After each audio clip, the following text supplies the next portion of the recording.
Chers amis humains, bonjour, bonjour à tous. Bon courage à tous parce que ça devient franchement dur dans la période qui s'ouvre. Bon courage. Je vous propose de commenter un schéma que j'ai réalisé et que j'ai publié sur Internet. Bien sûr, et conformément à ce schéma, il serait mieux que je puisse partager ça avec vous en vrai, avec mes concitoyens dans ma cité, avec des vraies rencontres, avec des vraies choses partagées. Mais ce n'est pas l'ordre social actuel ne favorise pas ça. Nous sommes dans quelque chose de pyramidal, de concurrentiel. Il n'y a pas de partage horizontaux, des savoirs, de ce qu'on vit, de ce qu'on a envie de dire, de ce qu'on a envie de montrer. Voilà, et c'est assez étonnant, hein, ce type de partage horizontaux existe en fait sur Facebook. Donc là, je vous renvoie à l'autre vidéo que j'ai faite pour tenter une critique de Facebook. C'est que finalement, c'est étonnant, cette chose dont nous avons éperdument besoin, on va la retrouver donc chacun derrière nos écrans, voilà, au lieu de la concevoir en vrai. Et du côté vrai, du côté réel, dans la vraie vie, comme on dit, eh ben là non, là c'est là faut faire des associations, faut payer, faut être en compétition les uns avec les autres, faut se marcher dessus, il y a 1001 contraintes, c'est n'importe quoi. Voilà.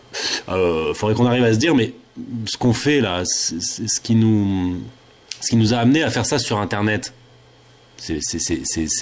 Ça repose sur un désir qui est totalement indépendant d'Internet et de cette technique-là. C'est un désir qui est là chez les hommes de manière fondamentale, de partager les choses comme ça. Ça s'appelle la rencontre des autres, ça s'appelle la culture, ça s'appelle la politique, ça s'appelle tout ça. Alors, voici donc le schéma que je propose sur un sujet, moi, que j'ai l'impression que je suis un des seuls à le traiter. Je vous dis ça sans orgueil, mais il me semble que c'est pour l'instant vrai. Et d'ailleurs, j'ai pas du tout envie d'être le seul. C'est pour ça que je vous en parle. Et il faudrait que tout le monde s'en empare. Je pense notamment à Bernard Stiegler, mais tout le monde peut s'en emparer. Et donc, le titre de ce document s'appelle Évolution de la géométrie du pharmacone de rassemblement. Alors ça peut paraître un peu barbare, mais justement je fais cette vidéo pour expliquer. Donc il y a le mot géométrie, c'est un mot essentiel en philosophie. C'est ce mot qui nous renvoie à l'importance de la forme et donc on parle souvent de la forme et du fond, mais on sait que fondamentalement ils sont liés, que forme et fond ça fonctionne toujours ensemble. C'est complètement bête de vouloir les séparer. Et puis donc ce lien, puis ça fait le lien, donc ça nous amène aux idées de Platon et aux formes idéales. Et donc là, je vais m'intéresser là à la géométrie, hein, au sens donc philosophique et mathématique, mais c'est pareil du terme, de le cercle ou le carré, en fait. Et puis, donc vous voyez déjà apparaître là les deux formes que je vous propose. J'en ai baptisé une, la première forme circulaire ouverte, et puis l'autre forme carré fermée. Donc voilà le comparatif de deux géométries. Et ça va concerner, j'ai pas choisi le mot par hasard, donc les deux mots, ça va concerner le pharmacone de rassemblement. Donc pharmacone, donc un pharmacone, c'est un objet technique humain qui pourra avoir autant vocation d'être un remède qu'un poison s'il est mal utilisé. Et le pharmacone, l'outil de rassemblement, l'outil qui va servir aux hommes à se rassembler, en règle générale. Et en fait, cet outil-là, c'est exactement la définition première, originelle, du théâtre.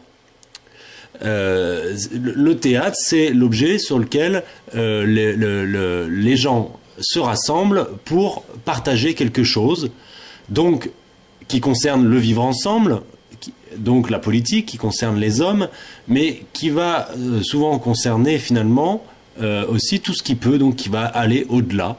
Donc la poésie, donc le transcendantal, donc tout ce qui sera métapolitique, tout ce qui va parler de la politique, tout ce qui va parler de la cité, tout ce qui va parler des mœurs, voilà. Et les hommes, pour ça, ils vont se rassembler, et ils ont mis au point, pour optimiser tout ça, les humains, ils ont mis au point des outils qu'on appelle le théâtre. Et alors, quand les hommes, ils ont fait ça, bah c'est ça qui m'épate le plus. C'est que donc ça c'est apparu à partir du 6e ou 7e siècle, je sais plus. Puis surtout, ça a pris toute son importance. Donc pendant le 5e siècle avant Jésus-Christ, dans la cité athénienne, et puis dans tout le monde grec. Et puis encore plus au 4e siècle, et puis ça s'est poursuivi au 3e siècle avant Jésus-Christ, etc. Et alors ça, bah voilà, là on est à la source, on est au début. Et donc, à cette source, qu'est-ce que les hommes spontanément ils ont fait, hein? Qu'est-ce qui s'est présenté à eux de manière spontanée? C'est le cercle. C'est le cercle qui leur est apparu. Je crois que c'est Denis Guénoun qui disait que bah lui il milite pour ça, pour des théâtres circulaires, et il disait que quand il se passe quelque chose dans la rue, quand il y a un spectacle ou même un accident ou quelque chose, spontanément les gens ils se mettent en cercle pour faire communauté et pour tout voir et pour se voir. Voilà. C'est c'est ce qui tombe sous le sens, ce qui est le plus pratique, c'est la géométrie spontanée des êtres humains qui forment le collectif et qui veulent être ensemble et se voir. Voilà. Donc, le cercle. Et les gens à Athènes, ils ont fabriqué donc des théâtres. Et le théâtre, c'est ça. C'est donc là, je vais jouer comme ça pour zoomer. Voilà. Alors, le théâtre, c'est ça. Hein. Le théâtre, c'est pas comme aujourd'hui ce qui est là. Non, le théâtre, c'est là où on s'assoit. Hein. Et puis, vous voyez, donc c'est circulaire. Hein. Quand on est assis là, on voit le mec là en face. Puis on se voit. C'est la disposition qui nous permet de à la fois voir ce qui est proposé. Comme chose à regarder, et puis à la fois de se sentir ensemble. Sentir qu'on est une communauté humaine, politique. Voilà, ça permet là de bien pouvoir, là il y a des travées, de bien pouvoir circuler. Donc c'est ouvert, ça aussi. Hein, on va le voir après. C'est pas, contrairement à aujourd'hui, un lieu avec 44 verrous. Hein, c'est totalement ouvert. Et donc, c'est un lieu où les êtres humains vont proposer des choses, et donc, bah, ça va être donné donc soit au niveau de l'espace de l'orchestre ou donc sur scène. Vous voyez que dans cette configuration aussi, les acteurs, les gens qui vont proposer quelque chose, ils sont en altitude, ils sont plus bas, ils sont tout en bas en fait. Donc là, c'est le point 0, et puis là, ça monte, et jusqu'au point haut, au niveau altitude. Et donc, c'est très important au niveau symbolique et au niveau de ce que ça renvoie, puisque les acteurs sont en fait dominés. Hein. Vous savez qu'il y a l'altitude, c'est en termes de symboliquement, pour le pouvoir, c'est très important. Dans le rapport de domination qu'il y a entre un maître et un chien, il s'établit notamment parce que le maître domine en fait physiquement en altitude le chien, et le chien il se sent écrasé par cette voilà. Et souvent si on s'amuse à se mettre par terre, à se mettre plus bas que son chien devient un petit peu foufou, il comprend pas bien ce qui se passe, parce que tout d'un coup il a l'impression qu'il est vraiment en mesure de vous dominer. Donc c'est très important cette altitude, et c'est très important que les acteurs soient dominés par la communauté politique, car c'est elle qui est la plus importante. C'est pour elle que tout ça existe. C'est elle qui est prioritaire, la cité, la communauté politique. Voilà. Donc on a le cercle au 4e et 5e siècle avant Jésus-Christ. Et donc vous voyez que quand on fait ça, quand on remet le théâtre à sa place, c'est-à-dire le théâtre, c'est l'immeuble sur lequel va s'asseoir la communauté humaine pour se rassembler, on voit bien que tout à coup, ça offre une liberté absolue de ce qui va pouvoir être proposé sur scène. C'est-à-dire que le théâtre, c'est le fait de se rassembler pour regarder quelque chose qui va être proposé par des acteurs, par des gens qui vont agir.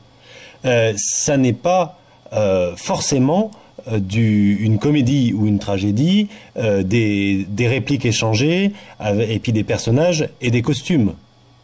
Ça, c'est une possibilité. Ce n'est plus qu'une possibilité. Non, le théâtre, c'est tout ce que les hommes vont vouloir représenter aux hommes. Parce que le théâtre, c'est cet acte de se rassembler, et puis c'est l'outil qui va permettre de se rassembler pour regarder ensemble du politique et du métapolitique et tout ce qu'on voudra, en fait. Et donc, là, on retrouve cette liberté totale.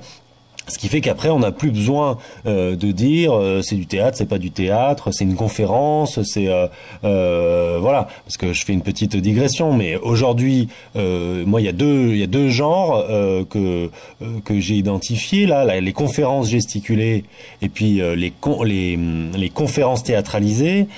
Tout ceci, c'est le théâtre, c'est du théâtre en fait. Et puis quelqu'un qui nous raconte sa passion pour le parapente ou pour le Scrabble ou son obsession pour les clafoutis, c'est pareil, c'est du théâtre. Et puis effectivement, des gens qui s'envoient des répliques avec des personnages et puis des costumes, bah c'est du théâtre. Voilà. J'espère que c'est clair. Si on remet les choses à leur endroit, c'est là où apparaît la liberté de ce qu'on veut proposer dans l'orchestre et sur scène.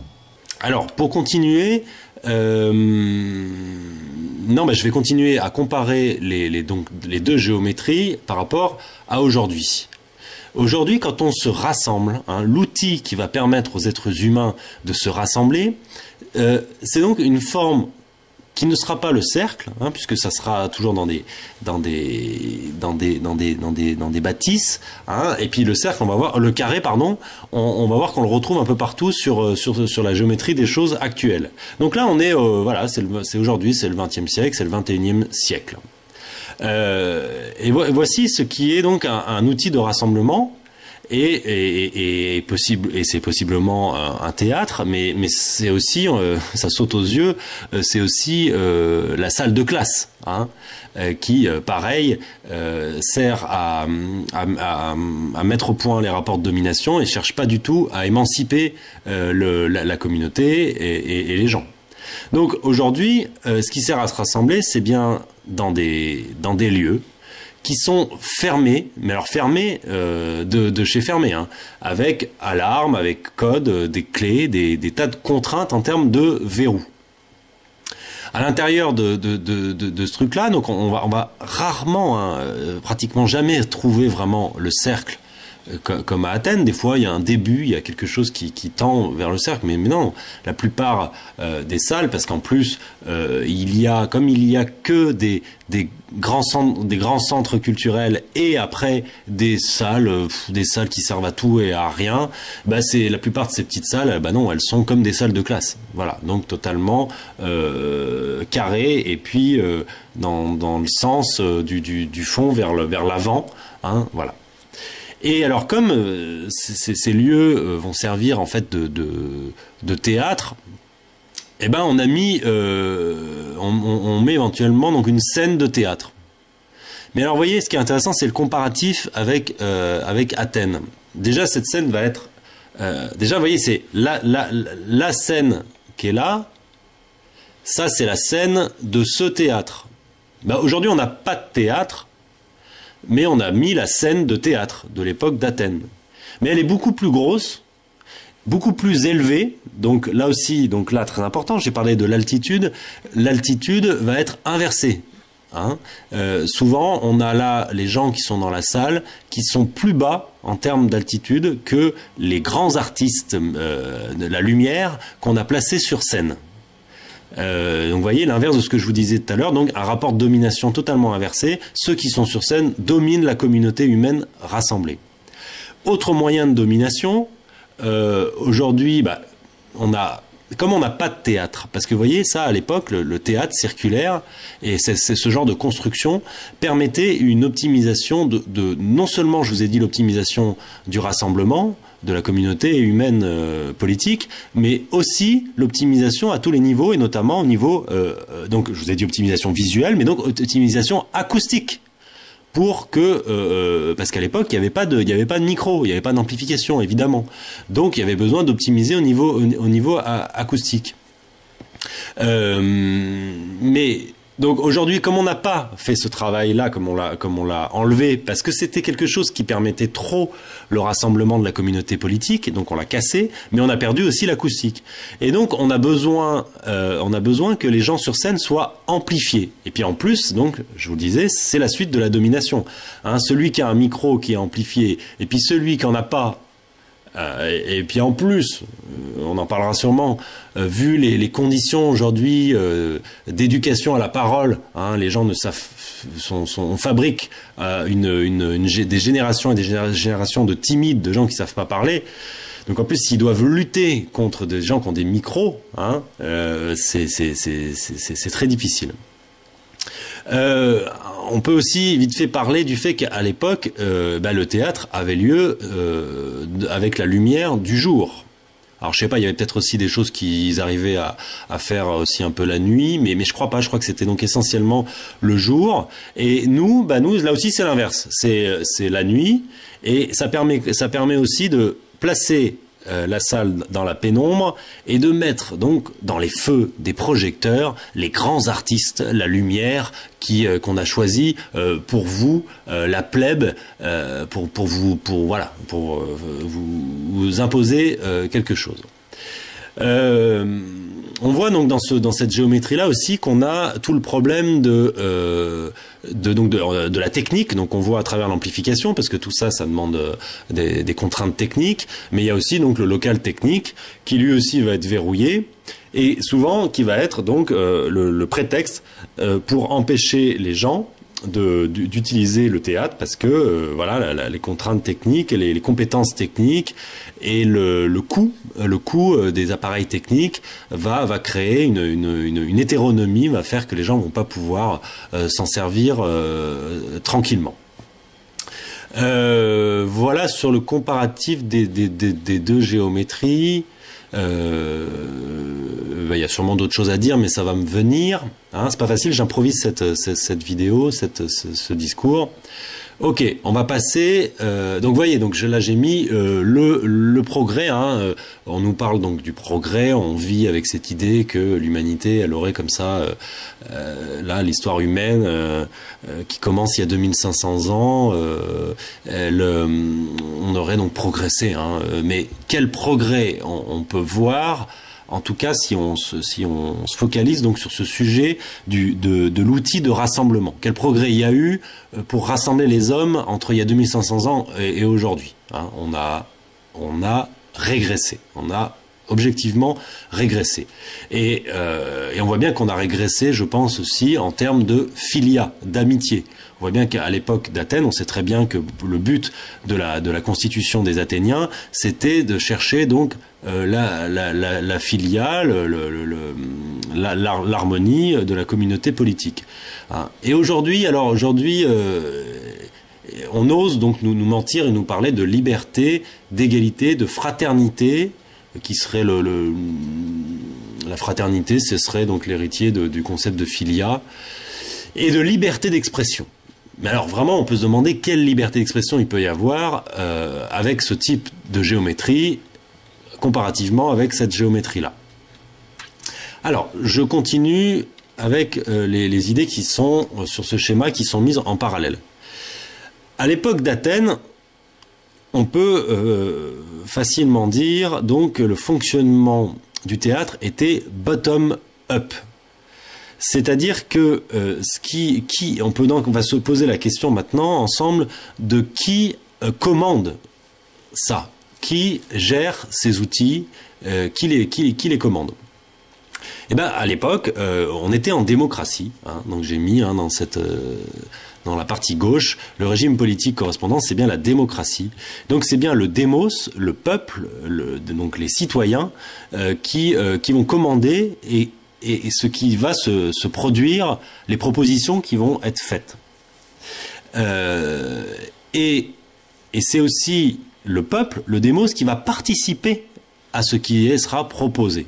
Parce qu'en fait, le peuple, les citoyens, s'exprimaient énormément en tant qu'acteurs.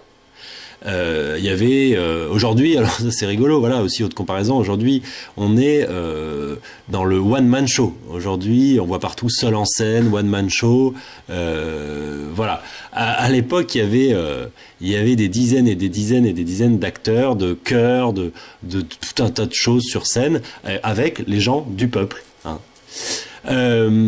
Au niveau économique, à l'époque, il y a un impôt sur les personnes les plus riches de la cité qui va financer les frais occasionnés pour le théâtre. Voilà, donc comparativement, donc à l'époque c'est le démos qui commande le théâtre. Aujourd'hui, eh ben, nous ne sommes pas en démocratie. Aujourd'hui, le régime politique que nous avons, c'est le gouvernement représentatif, oligarchique et plutocratique. Bien sûr, comme dans tout système dictatorial, on ment, on dit que nous sommes en démocratie, mais c'est faux. Le régime, c'est le gouvernement représentatif, c'est-à-dire que les citoyens ont des représentants, et ça correspond à une minorité de personnes, à une toute petite fraction de la population, une oligarchie, et ce système a été mis en place par les riches pour être au service des riches.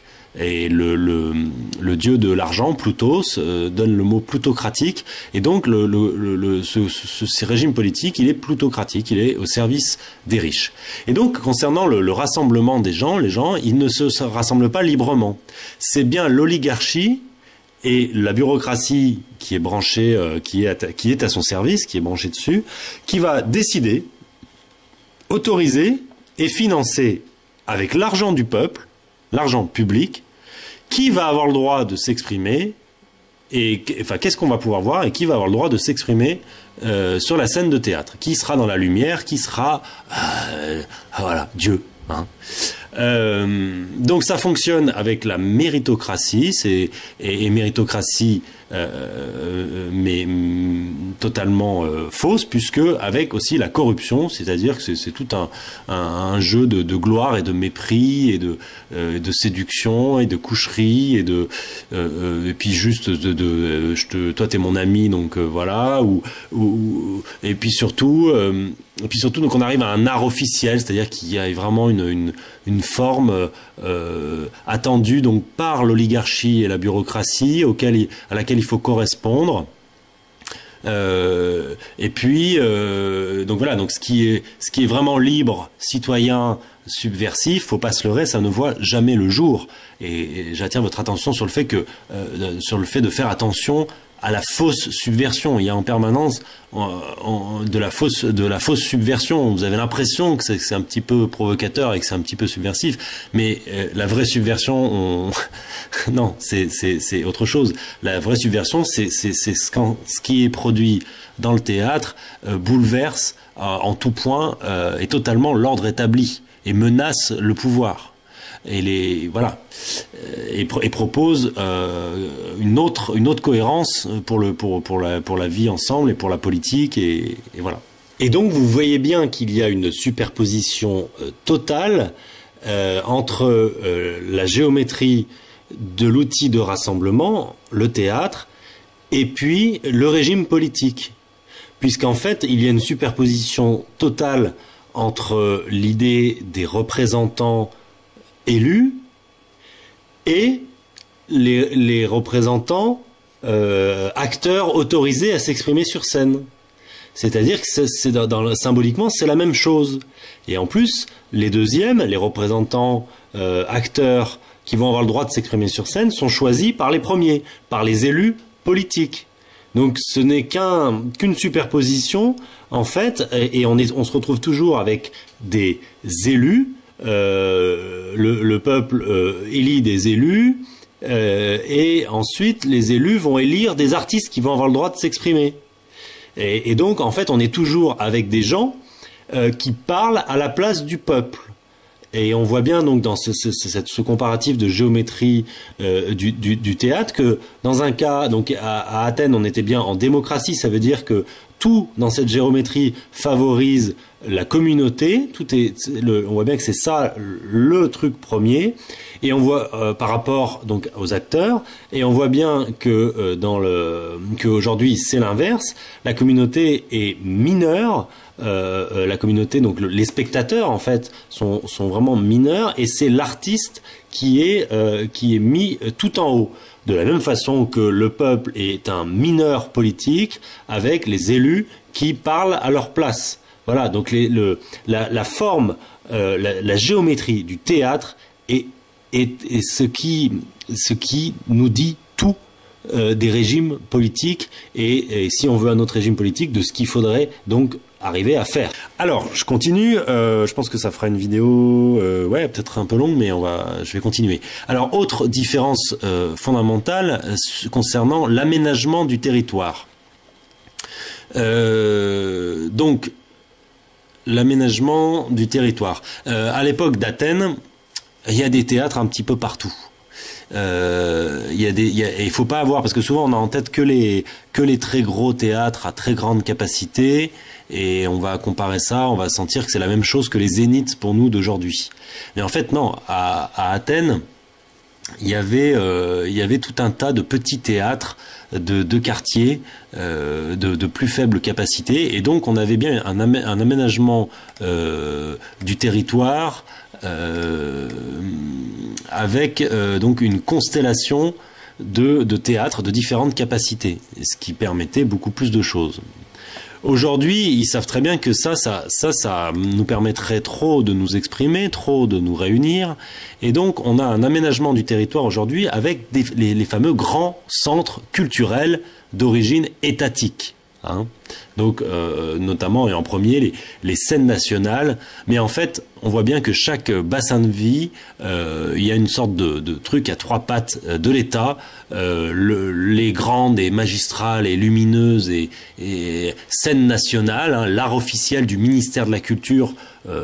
Voilà, je vous renvoie là à Franck Lepage qui vous explique très bien qu'un ministère de la Culture c'est forcément fasciste comme notion, puisque c'est pas à l'État de définir quelle va être la culture.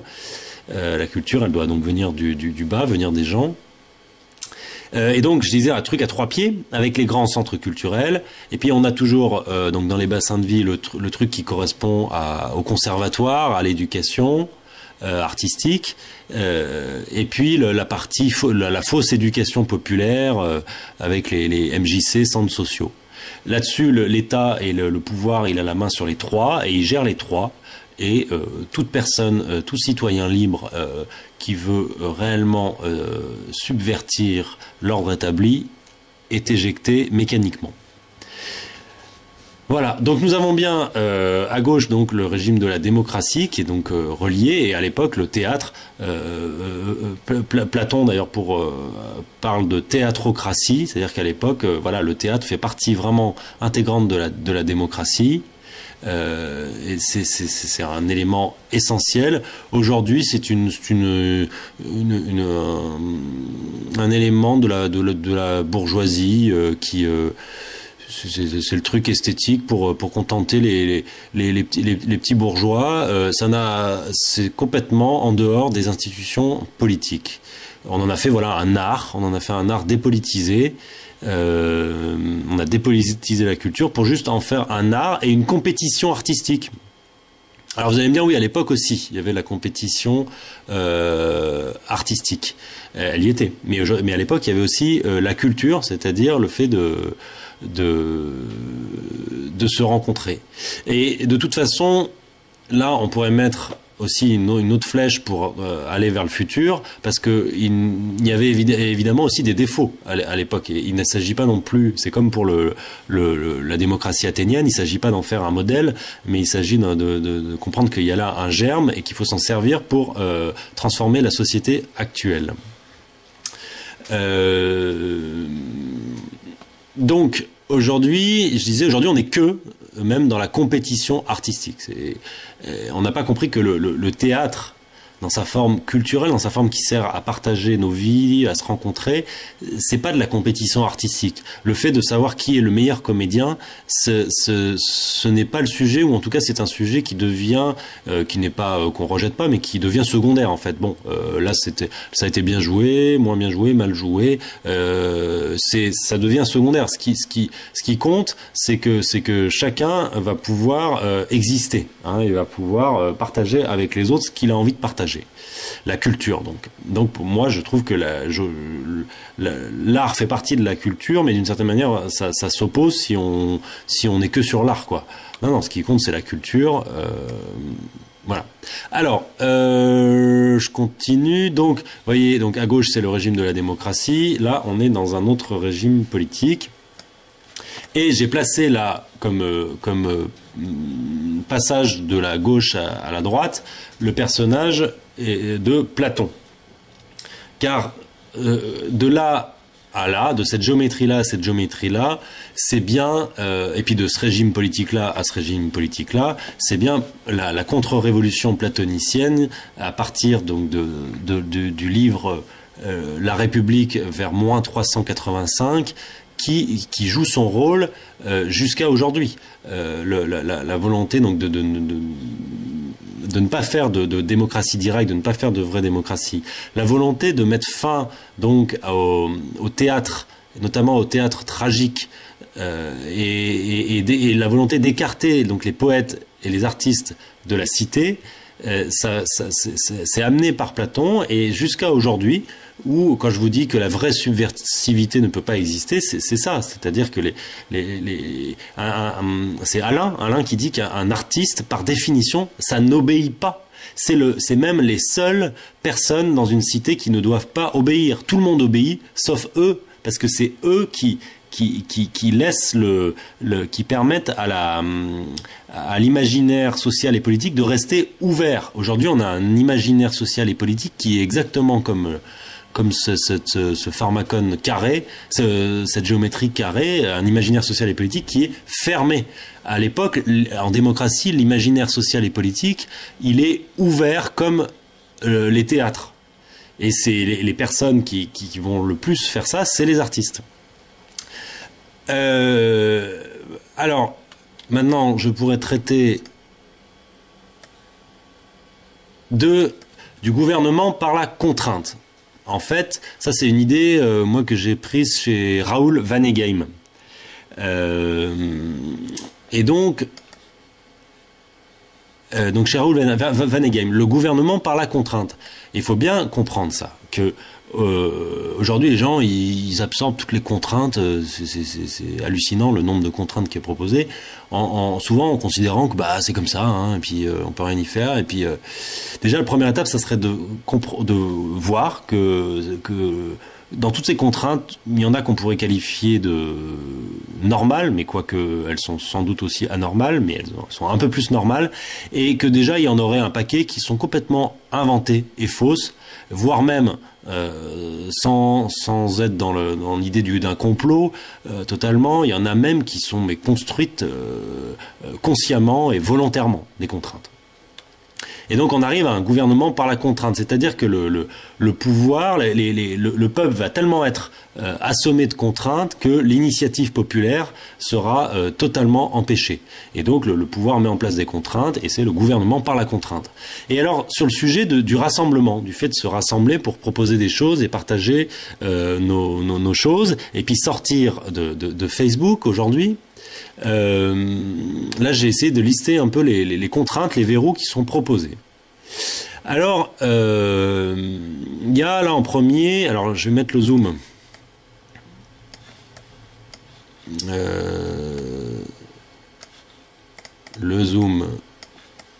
voilà.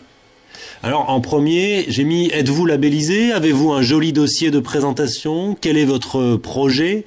Pour ne pas dire le mot produit. confère Franck Lepage sur ce sujet. Donc là, on a bien l'espèce de mise en compétition, en concurrence totalement artificielle, à travers notamment la mise en place de labels.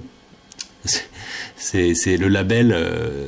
Un label, c'est une division, c'est une frange uniquement pour asseoir des privilèges. Ça ne sert à rien d'autre. C'est pour que certains aient le tampon, puis d'autres non. Puis comme ça permet de gérer qui va avoir le droit de s'exprimer. Donc on peut pas avoir une société de labels et puis parler de liberté d'expression. D'accord ? Et ensuite, pareil, pour distinguer, on va distinguer aussi les gens, on va les mettre en compétition sur leur manière de présenter les choses, et donc par la contrainte de la présentation. Et aujourd'hui, c'est hallucinant, quoi. Aujourd'hui, on a condamné tout le monde à faire des dossiers de présentation sur papier glacé, et puis avoir 12 sites internet, et puis je sais pas quoi encore pour présenter notre produit et pour le vendre, hein. Voilà. Alors on peut vendre des choses peut-être, mais disons que la culture, c'est à la base, c'est pas ça, quoi. C'est de se rencontrer, en fait. Alors ensuite, autre contrainte qui va permettre donc d'empêcher les gens de s'exprimer, c'est le coût qu'on va mettre pour pouvoir utiliser cet outil de rassemblement. Alors c'est là où c'est extrêmement pervers, c'est qu'on fabrique des outils donc qui sont des usines à gaz, avec tout le truc technique et tout, les lumières, les machins, et d'un côté on va faire ça en disant oui ça va permettre plein de choses. Non, ça permet pas plein de choses, parce qu'après c'est l'argument, c'est l'alibi pour dire oui mais ça coûte cher, oui mais on peut pas, ouais mais bon ça coûte 1000 €, hein, et puis voyez, et puis ça fait une dépense pour puis sur les impôts locaux après ça coûte cher. Voilà. Moi simplement je réponds à ça, faisons autre chose. Voilà, fabriquons d'autres outils de rassemblement qui vont faire qu'on va pouvoir s'en servir, que le peuple, que les gens vont pouvoir s'en servir. Parce que sinon, c'est malsain. C'est une technique pour que uniquement une caste puisse s'en servir. La caste qui va permettre qui va savoir et qui va pouvoir utiliser les outils techniques. Alors, sur les droits d'accès et le planning, là c'est le flou artistique total.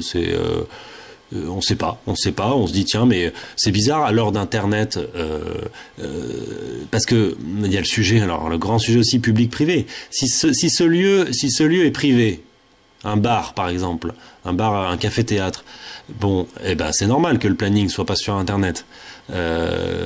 C'est à la bonne gestion des privés qui ont ça. Mais quand ce lieu est un lieu public, en 2014 bientôt là, est-ce qu'on peut pas avoir le planning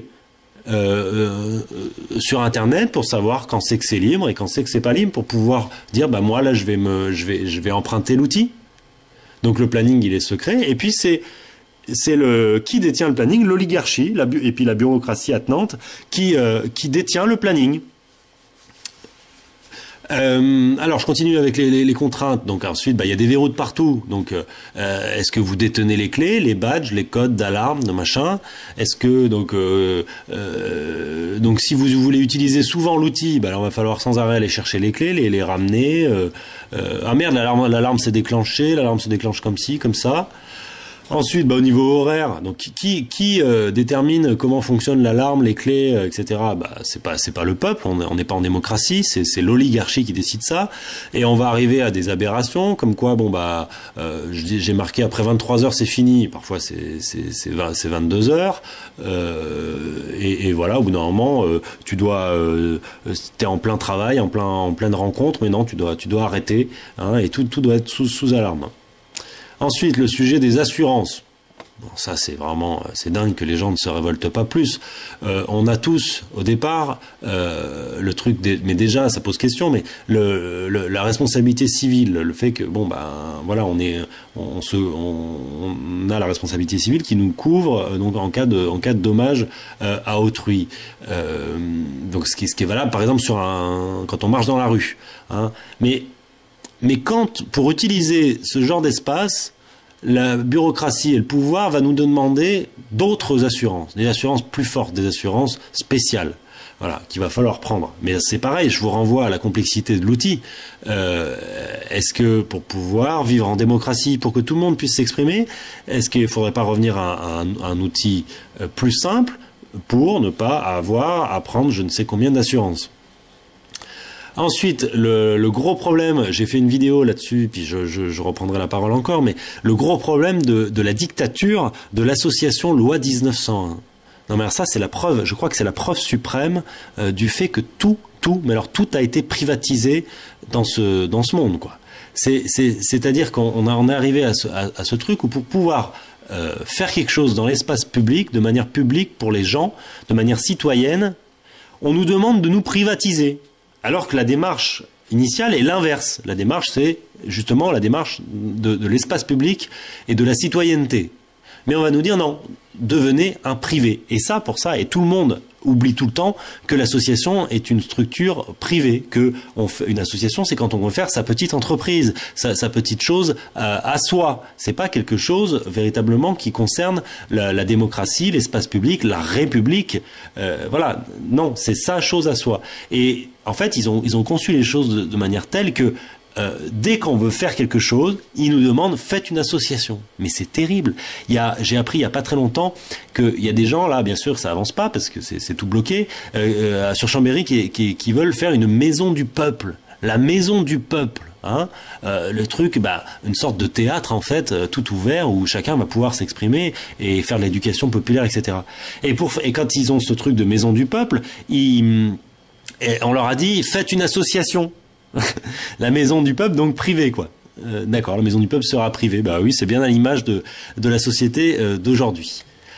Alors je continue avec les contraintes, alors ça rejoint un peu les labels, ça, les contrats, les espèces de contrats en fait qui vont être forcés, on va être forcés, c'est-à-dire que tu dois sans arrêt, il y a ce truc des conventions, c'est-à-dire que t'es en contrat avec la ville, avec je sais pas quoi, avec l'hôpital, avec tu peux pas juste utiliser l'outil directement.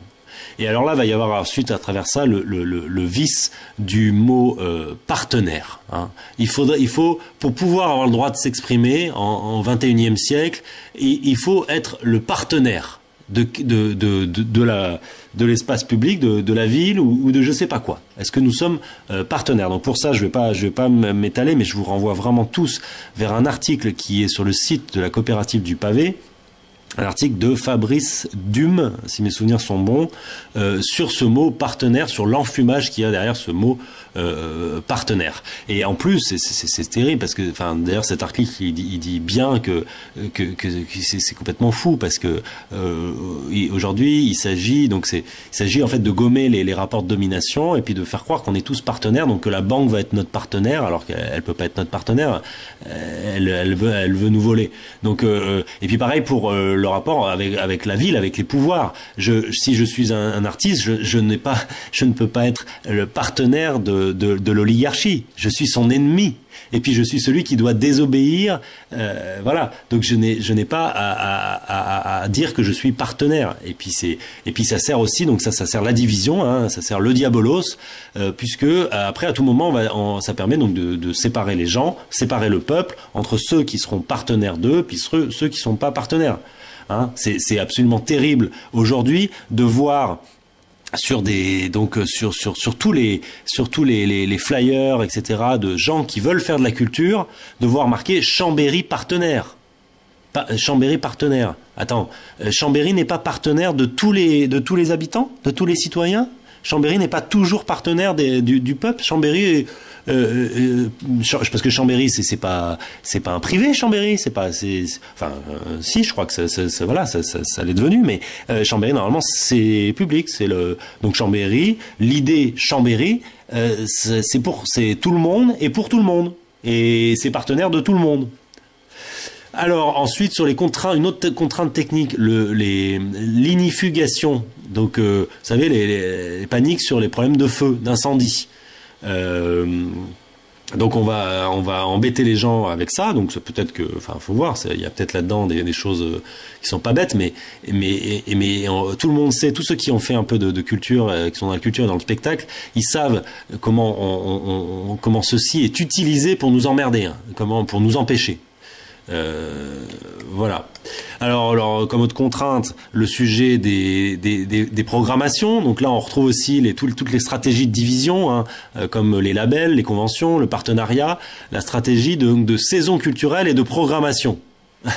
Alors ça aussi, je pourrais m'étaler longtemps, mais c'est très drôle. Est-ce que, pareil, là, on n'est pas tous ensemble, hein, on fait pas communauté politique, c'est pas le peuple qui a la liberté d'expression, non, c'est certains vont pouvoir parler, ceux qui ont été programmés par le chef, par celui qui est tout en haut d'une hiérarchie culturelle, hein, et qui a été placé par les pouvoirs et qui choisit qui va avoir le droit de s'exprimer. Donc il est dans la programmation, puis dans la saison culturelle. Autre technique, l'anticipation et comment dire ça, est-ce que vous êtes dans la saison culturelle, c'est-à-dire qu'à chaque fois, chaque année, la porte à un moment donné, elle se ferme violemment sur votre nez, et puis vous pouvez remettre votre mise dans un an, quoi. Normalement, si on est dans la culture, donc déjà en plus la culture, ça doit se brancher sur l'actualité, sur des choses un peu immédiates parfois. Hein. Quand la centrale de Fukushima explose, on doit pouvoir assez rapidement quand même essayer de partager des choses, de parler du nucléaire assez rapidement. On va pas attendre la saison culturelle suivante pour pouvoir parler du problème du nucléaire entre nous. Voilà. Donc ce truc des programmations, je pourrais m'étaler, mais je proposerai d'autres choses sans doute plus tard. Et donc toujours dans le même esprit ensuite, comme la programmation, les labels, les conventions, les partenariats, les systèmes de soutien de l'institution. Hein. Je parlais du partenariat avec la ville, mais ça marche avec je ne sais combien de structures. Hein. Donc on va trouver la DRAC, le conseil général, la région, et puis ensuite ça peut aller à n'importe quoi. Hein, parce que je dis par le grand vizir, par ma grand-mère, parce que finalement quand vous avez dans cette société du spectacle, hein, de séduction, quand vous êtes soutenu aussi, il suffit que vous êtes soutenu par une personnalité, par quelqu'un, hop, voilà, c'est vous qui passez. Un petit peu comme les problèmes d'inifugation ensuite, tout ce qui va être autour de tous les petits diplômes, tous les petits trucs qu'il va falloir avoir pour pouvoir utiliser le théâtre, concernant donc l'électricité et concernant aussi donc la sécurité. Voilà, et puis en dernier, j'ai mis des majuscules et je me suis un petit peu lâché, voilà, pour montrer que c'est totalement, qu'il n'y a pas du tout de liberté d'expression, que c'est pas chacun qui peut s'exprimer librement. En fait, il faut globalement être gentil, hein, avec le pouvoir. Et puis, il faut globalement adopter des codes bourgeois, hein, ce qui va voilà, les codes de la bourgeoisie, de l'idéologie de la bourgeoisie. Ça ne veut pas dire qu'il faut être vraiment un bourgeois en termes officiellement, quoi, en termes de revenus et puis de classe sociale, mais en fait il faut adopter les codes, les vieux codes de une sorte de bien-pensance, de bienséance. Alors que je vous redis, un artiste normalement il est contre le pouvoir, il n'obéit pas, il est libre en fait. Donc il n'a pas de code à adopter. Mais bon, non, seuls ceux qui vont être entre guillemets gentils, et le pouvoir le dit comme ça, hein. Nous on a pris eux parce qu'ils quand même ils sont plus gentils, hein, ils sont plus voilà. Et alors mince, je vais bientôt avoir plus de batterie, il faut que j'accélère, mais je suis bientôt au bout. Et ensuite ce gros dossier, gros sujet, ce gros enfumage, ce mensonge qui en plus est gros parce qu'il fait super mal, parce qu'il est très très dur pour les gens à déboulonner. La qualité, cette idée, en fait, c'est que ce qui est dur en fait pour déboulonner ça, c'est que c'est une espèce d'idée quasi platonicienne, quoi. Il y aurait la qualité. Et donc à tout moment, les gens vont se revendiquer de ça, ils vont dire oui mais là, non, eux, ils peuvent s'exprimer parce que c'est la qualité. Ah d'accord. Mais quel est le rapport avec la culture? La culture, justement, c'est que, parce que la qualité, donc déjà premier problème, c'est que c'est subjectif, hein. C'est fondamentalement subjectif. Justement, c'est ça le problème, c'est que c'est pas un absolu comme ça.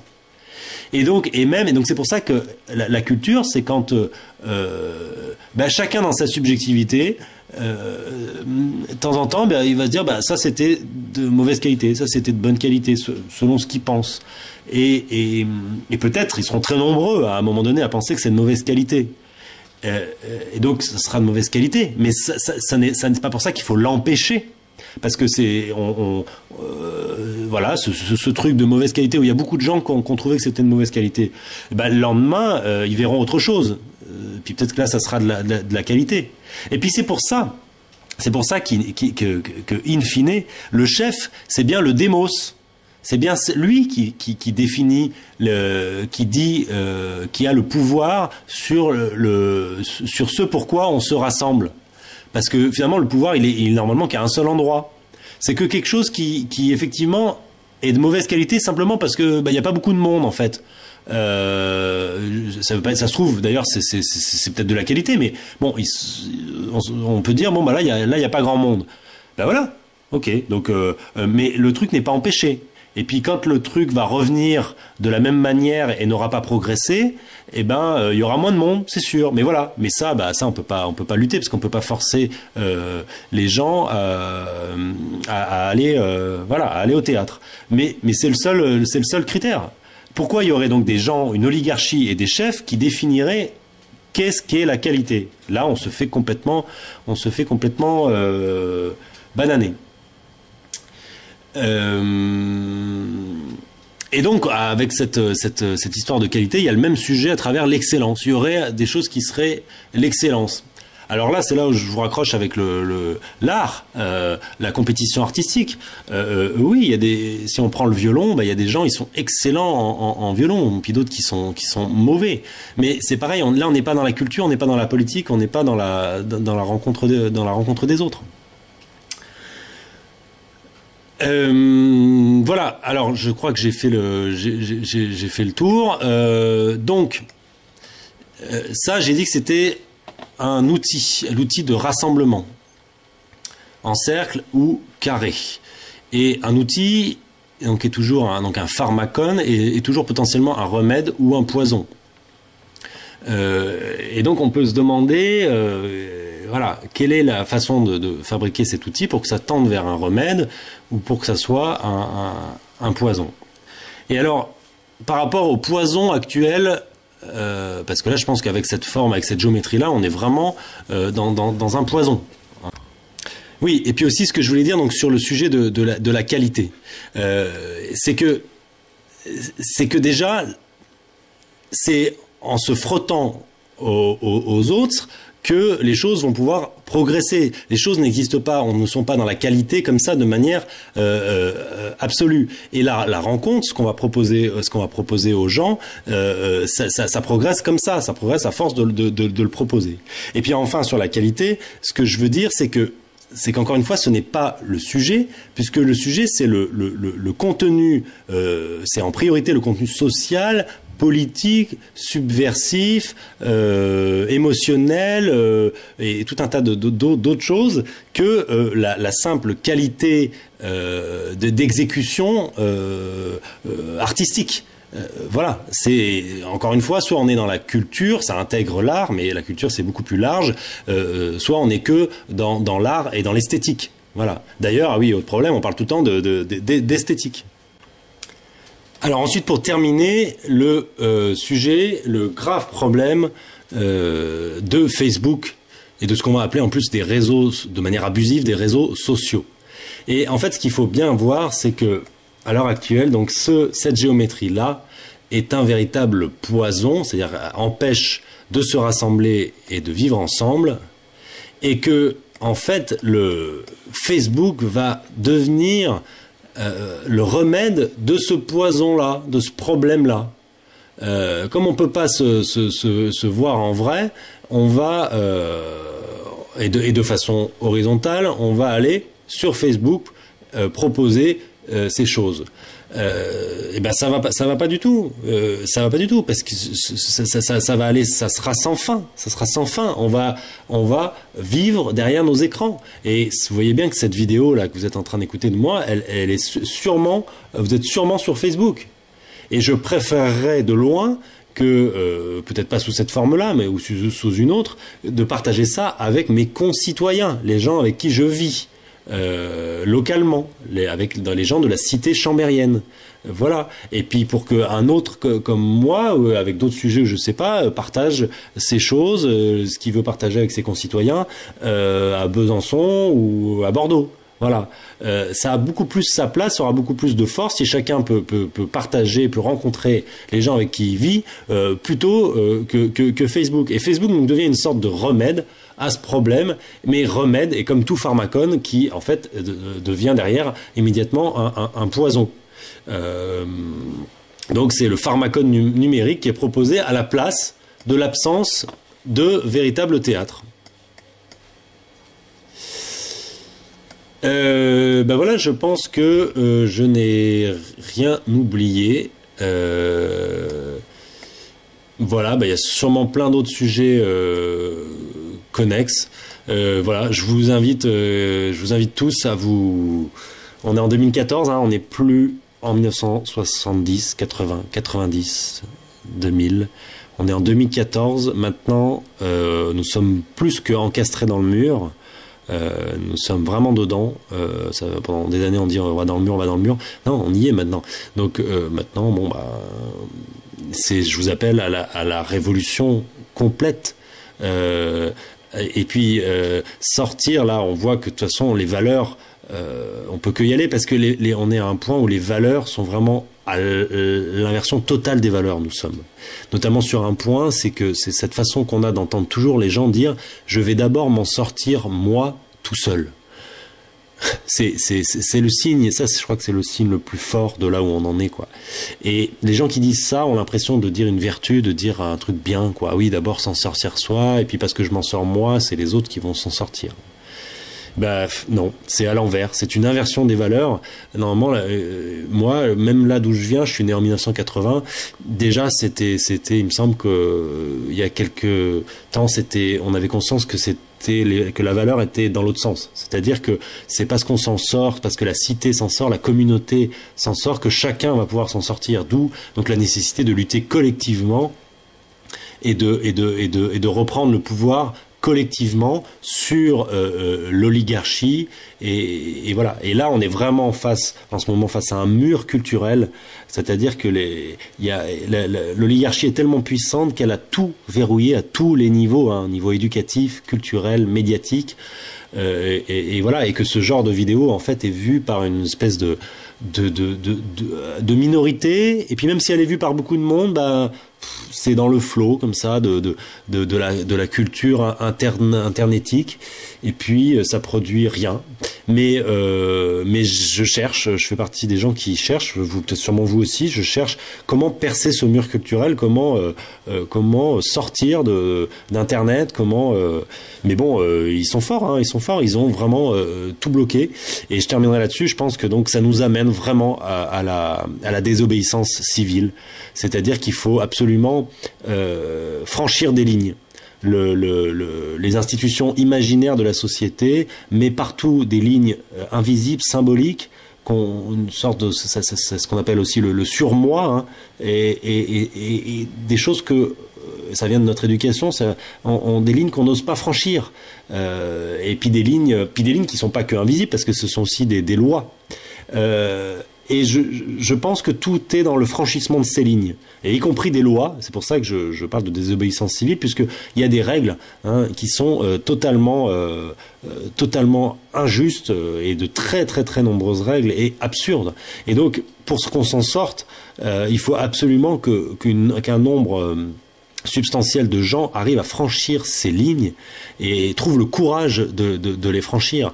Moi, je pense que ça passe notamment sur, et là je lance un appel, il faut que nous soyons toujours plus nombreux à attaquer, avec des guillemets, parce que attaquer en utilisant le logos et l'humour et plein de choses, à attaquer les conseils oligarchiques.